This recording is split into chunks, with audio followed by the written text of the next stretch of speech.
Cheers. Cheers. What's your idea? Scare me. Wait, like... You scare me, I'll scare you. Let's tell each other scary stories. All right, before we dive in, make sure you follow the account. Post a new horror review and recommendation every day. Tonight we're reviewing the 2020, I guess you'd call it a horror film, Scare Me. Before we get into it, here's where you can see it. And this one's all over the place. All right, Scare Me.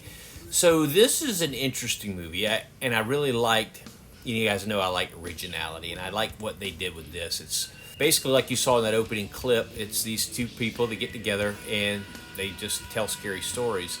Well, they tell stories. It's the scary part of it, I guess, is questionable.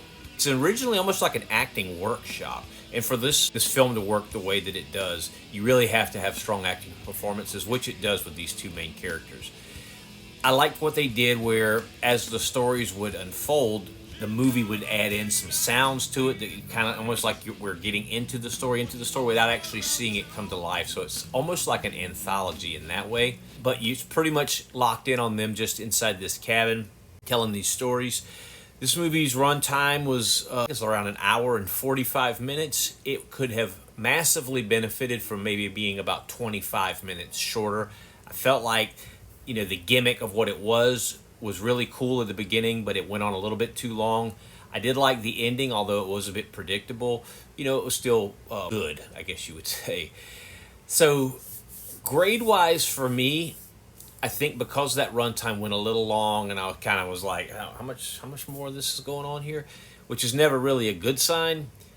It wasn't because it was bad, it just kind of got played out a little bit to me. So I'm going to give it a 6.5 out of 10.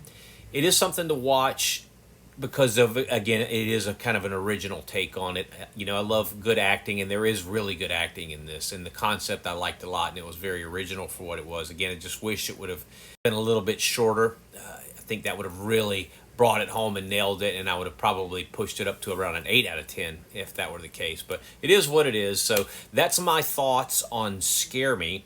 There are some funny scenes in here, but I mainly watch it for the acting. And again, this is one you can watch with someone who doesn't like really scary movies.